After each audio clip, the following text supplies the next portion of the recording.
ரசிகர்களே, நான் உங்களோட கோவிந்தராஜ் கோமாளி பேசுறேங்க. அபீஸ் தெருக்கூத்து வீடியோ உடனே வந்தடைய சப்ஸ்கிரைப் பண்ணுங்க, பக்கத்தால பெல் பட்டனை கிளிக் பண்ணுங்க.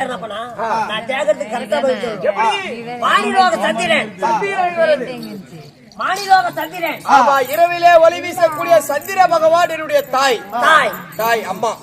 தந்தையார் ஸ்ரீமந்த கோபால கண்ணன். ஏங்க ஸ்ரீமந்த கோபால கண்ணன் புதிய சத்தமட சாமி.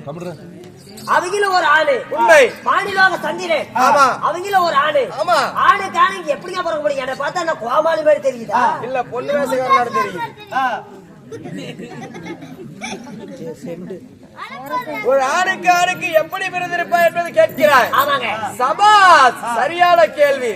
சபாஸ், சரியான போட்டி. எப்படிங்க பிறக்க முடியும்? எப்படி பிறந்திருக்க முடியும்? ஆணு பெண்ணு ஒன்றாக சேர்ந்தா குழந்தை உருவாகும். ஆணுக்கானு எப்படி பிறக்க முடியும்? ஆணுக்கு ஆணுக்கு நான் எப்படி பிறந்திருக்க முடியும்? ஆமா. நட்பாற்று ஒரு நாளாயிலே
சொல்லுங்க. மாணிலோக சந்திரனும் அன்று ஒரு நாளையில் மாணிலோக சந்திரனும் ஒரு ஆணு ஒன்னாலப்பட்ட கோபால கண்ணனும் ஒரு ஆணு. ஆணுக்கு ஆணு எப்படி பிறக்க முடியும்? எப்படி பிறந்திருக்க முடியும்? எப்படி? மாணிலோக சந்திரனாகப்பட்டவர் சந்திரனாகப்பட்டவர் ஒரு நாள் ஒரு தினத்தில் பூலோகம் வந்தார். ஓ, பூலோகம். ஆமா, சரி. அப்படி பூலோகம் வந்த உடனே அங்கிருக்கு வனப்புதுமைகளை நந்தவனத்தில் சுத்தி பார்த்த பிறகு அந்த நந்தவனத்திலே ஒரு குரு முனிவரோட தெப்ப குளம், ஒரு குளம் ஒன்றி இருந்தது. அந்த குளம் எல்லா குளத்தை போல் சாதாரணமான குளம் அல்ல, அது ஒரு மிகவும் அழகான குளம். ஆமா, ஒரு அதிசயம் வாய்ந்த குளம். ஆமா, ஒரு அதிசயம் வாய்ந்த சிறப்பு வாய்ந்த குளமாக வருகிறது அந்த குருமுனிவரோட குளம். சரி. அந்த குருமுனிவராகப்பட்டவர் 1000 ஆண்டு காலமா தவம் இருக்கிறாரு. யாரு குருமுனிவர்? எதற்கு? 1000 ஆண்டுகள் முடிந்த பிறகுதான் அந்த குளத்திலே குளித்து தண்ணி ஊத்திக்கு வரும் அந்த முனிவர். ஆமா, சரி. அது வரையிலும் 1000 ஆண்டுகள் தவத்திலே தான் இருப்பார். யாரு? அந்த குருமுனிவர். அப்படி 1000 ஆண்டுகள் தவமாக இருக்கும் பொழுது அந்த குளத்தை பார்த்தார் வானுலக சந்திரன். அப்படியே வரும்போது அந்த குளத்தை பார்க்கிறார் சந்திரன். சந்திரனாகப்பட்டார். அடடே, என்ன ஒரு ஆச்சரியம்! இது ஒரு விந்தையாக உள்ளது. இந்த குளத்தை பார்த்தா மிகவும் அழகாக இருக்கிறது, ஒரு அதிசயமாக இருக்கிறது. அப்படி என்று ஆசை கொண்டு அந்த குளத்திலே குளிக்கிறார். யாரு? சந்திரன். சந்திரன். யாரு? வானுலக சந்திரன். சந்திரன் குளித்து பிறகு கரையேறி வந்த உடனே பிறகு சென்று விட்டார் வானுலகத்திற்கு. வானுலகத்துக்கு. ஆமா. குளித்து ஆசை முடிந்த உடனே சொல்லி குளிச்சு முடிச்சிட்டோம், இதுக்கு மேல வானுலகம் போலாம் அப்படின்னு வானுலகம் சென்று விட்டார். தவத்தை முடித்து விட்டு அந்த குறுமுடியவர் வந்து அந்த தெப்பகுளத்தை பார்க்கிறார். என்ன என்றைக்கே இல்லாம இன்று சேரு சகதியா இருக்குதே குளம், என்னைக்கு அழகா இருக்குமல்ல. யாரோ அந்த தண்ணி எல்லாம் கலக்கப்படுத்திட்டு போயிருக்கிறாங்க. யாரா இருக்கும்? யாரா இருக்கும்? அப்படி என்று கோபம் கொண்ட மகாமுனிவர் என்ன செய்கிறார்?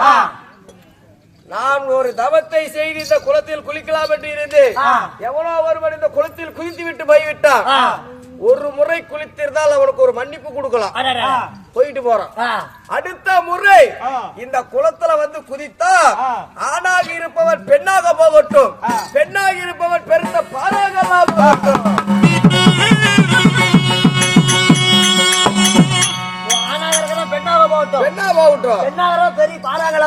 அப்படின்னு சாபத்தை கொடுத்துறாரு முனிவர். அடுத்த நாள் சந்திரனாக மட்டும் என்ன செய்கிறார்? மறுபடியும் பூலோகம் வராரு. மறுபடியும் பூலோகம் வந்து வனப்புதுமைகளை சுத்தி பார்த்துட்டு அந்த குளத்தை பார்க்கிறார். குளத்திலே குளித்து நீராடி தலைமுழுகி வெளியே வர்றாரு.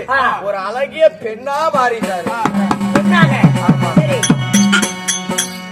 அந்த முனிவர் கொடுத்த சாபம் அப்படியே பலிச்சது. அந்த சந்திரன் ஒரு பெண்ணா மாறிட்டாரு. அப்பொழுது பெண்ணா மாறியுடனே அவ்வழியாக உலகத்தை ஒரு நடிக்குள் சுற்றி வரக்கூடிய நாரத மகாமுனிவர் வந்தார். அந்த வழியாக. ஆமா, நாரத மகாமுனிவர் வந்தது. யாரு நீ இவ்வளவு அழகா பெண்ணா இருக்கிறீங்க? நாரதா, என்னை தெரியவில்லையா அப்படின்னு சொல்லும் பொழுது, சந்திரா நீ யாருன்னு எனக்கு நல்லாவே தெரியும், நீ எப்படி பெண்ணா மாறணும்னு எனக்கு தெரியும், இதற்கு என்ன ஒரு வழி அப்படி என்று சந்திரனாகப்பட்டவர் நாரதா எனக்கு யோசனை கிடைக்கிறதுக்கு என்ன வழி அப்படின்னு கேட்கும் பொழுது, நீ சந்திரனாக இருக்கிறாய், இப்படியா போனா தெய்வலோகத்துல உன்னை ஏத்துக்க மாட்டாங்க, நீ ஒரு பெண்ணா இருக்கிற, இப்படி தெய்வலோகத்துக்கு போக முடியாது, அதனால இன்று முதல் உனக்கு சந்திராம்பாள், இன்று முதல் உனக்கு சந்திராம்பாள் அப்படி என்று நாரதன் பெயர் வைக்கிறார். பெயர் வைத்த உடனே இந்த சாபம் உன்னை விட்டு போகணும்னா ஒன்னாலப்பட்ட ஸ்ரீமந்த நாராயண கோபால கண்ணன் அவளை மனசுல நினைச்சுக்கிட்டே இரு. யாரு? ஸ்ரீமந்த நாராயண கோபால கண்ணன். கோபால கண்ணனை மனசுல நினைச்சுக்கிட்டாரு. அவர் வருவாரு, காட்சி தருவாரு, உனக்கு எப்படியாவது சாபம் அவரால நீங்களாம் கண்டிப்பா அப்படி சந்திராம்பலாகப்பட்டவர் ஸ்ரீமந்த கோபால கண்ணனை எடுத்து அழைத்துக் கொண்டிருக்கிறார். ஸ்ரீமந்த நாராயணன் கண்முன் தோன்றுகிறார் முன்னால. ஆமா, கண்முன் தோன்றி உடனே சந்திராபால் மீது ஆசைப்படுகிறார். யாரு? கோபாலக்கண்ணன். கோபாலக்கண்ணன். கோபாலக்கண்ணனும் சந்திராபால ஆசைப்பட்டு இருவரும் கட்டி சேர்கிறார். கட்டி சேர்ந்த உடனே கட்டி சேர்ந்து உல்லாசமாக சந்தோஷமாக இருந்து கொள்கிறார்கள். அப்பொழுது ரிஷி பிண்டா ராவண தங்காது. எப்படி சாமி? ரிஷி பிண்டா ராவண தங்காது. சேமியா திங்குமா? ரவத்தான் திங்கலாம் போயிட்டு போகுது. அப்படி இல்லப்பா, ரிஷி பெண்ணா ஒரு இரவு தங்காது. அதே ருசிக்குது. அப்படித்தானே? தேவரோனிக்கு தேவர அம்சையால பிறக்கிற பிள்ளைகள்லாம் ஒரு இரவு அந்த அங்கத்துல அந்த கர்ப்பத்துல தங்காது, பிறந்துரும் அப்படியே. உடனே ஒரு நைட்டு கூட இருக்காது, உடனே பிரசவம். ஒரு இரவு ராத் தங்காது, ஒரு நைட்டு கூட தங்காது. ஆமா, அன்றே சந்திரனுக்கும் ஸ்ரீமந்த நாராயணுக்கும் அரிக்கும் சந்திரனுக்கும் நான் பிறந்தபடியால் என் பெயர் அரிச்சந்திரன்.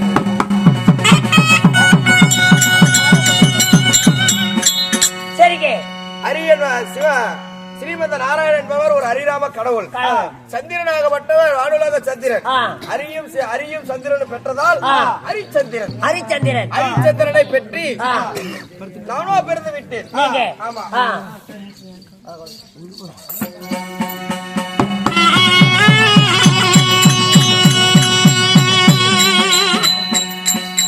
அதனாலே ஹரிச்சந்திரனாக நான் பிறந்து நண்பா அயோத்திபுரி ஆண்டு வரக்கூடிய திருச்சங்க மகாராஜன்.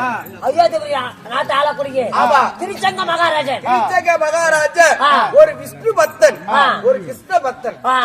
அவர் கிருஷ்ண பக்தியில் மிகுந்தவர். யாரு? திருச்சங்க மகாராஜன். அவராகப்பட்டவர் திருமணமாகி வெகு நாட்களாக குழந்தைகளே இல்லை அவருக்கு. சரி. அப்பொழுது ஸ்ரீமந்த நாராயணனை அவர் அழைக்கிறார். அவரை சோதனம் செய்யும் பொழுது ஸ்ரீமத நாராயணாகப்பட்டவர் என்னை கொண்டு போய் அங்கே விட்டு வளர்ப்பு தந்தையாக எனக்கு திருச்சங்க மகாராஜர் என்னை வளர்த்தி வாலிபம் செய்தார். அப்படி அயோத்திபுரியில் திருச்சங்க மகாராஜராகப்பட்ட எனக்கு வளர்ப்பு தந்தையாக இருந்தாலும் அவருக்கு பிறகு இந்த அயோத்திபுரியை நான் அரசாண்டு வந்து கொண்டிருக்கிறேன். அப்படி ஆண்டு வந்தாலும் ஏங்க நீதி நேர்மை கடமை கண்ணியம் கட்டுப்பாடு அறநெறி தவறாமல் அரசாட்சி செய்யும் ஹரிச்சந்திர மன்னன். நீதி நேர்மையே நீதி நேர்மையே என்னுடைய கொள்கை, அதுவே என் கோட்பாடு. அப்படி மக்களுக்கு எந்த ஒரு குறை இல்லாம இந்த அயோத்திபுரியில் அரசாண்டு வருகிறேன் இந்த ஹரிச்சந்திரன். அப்படி ஆண்டு வந்தாலும் ஹரிச்சந்திரன் மக்களுக்கு ஏதோ காலகாத்திரம் கல்லில் அடிச்சுக்கலாம். எனக்கு திருமணம் ஆகிவிட்டது. யாருங்க? என்னுடைய மனைவி சிவசந்திராமதி. சிவசந்திராமதி. ஆமா, அசைக்கு நேசமுள்ள என் அன்புக்கு மட்டும் உரிமையான என் மனைவி சிவசந்திராமதி. சிவசந்திராமதி உண்மை. சிவசந்திராமதி மாறிட்டு ஹரிச்சந்திர மன்னனுக்கும் சிவசந்திராமதிக்கும் ஏதோ காலகாலத்தில் குழந்தைங்க இருக்குதுங்களா? மாலைக்கு ஒரு முளை போல அள்ளி செல்வத்தை ஆசை அன்புடன் பெற்றெடுத்த ஒரே பாலகன், ஒரே ஆண்மகன் என்னுடைய மகன் லோகிதாசன். லோகிதாசன் இல்லை என்றால் தெய்வதாசன். தெய்வதாசன் கூப்பிடலாம், இல்லைன்னா லோகிதாசன். தெய்வத்தின் அம்சியால் பிறந்தபடியால் தெய்வதாசன். அவனுக்கு தெய்வதாசன். இல்லை என்றால் லோகிதாசன். தெய்வதாசன் இல்லைன்னா லோகிதாசன். ஆமா. அப்படி இருந்தாலும் எனக்கு குரு யார் தெரியுமா? வதிஷ்ட மாமுனிவர். வதிஷ்ட மகாமுனிவர். அவருடைய சீடன் நான் இந்த ஹரிச்சந்திரன். ஓஹோ, வதிஷ்ட மகாமுனிவர். ஆமா, அவருக்கு ஒரு சிறந்த சீடனாக நான் இருக்கிறேன். இந்த ஹரிச்சந்திரன் இந்த அயோத்திபுரி ஆண்டு வந்தாலும் நண்பா என் மனைவி அழைத்து வா. சீக்கிரம் போயிட்டு வா.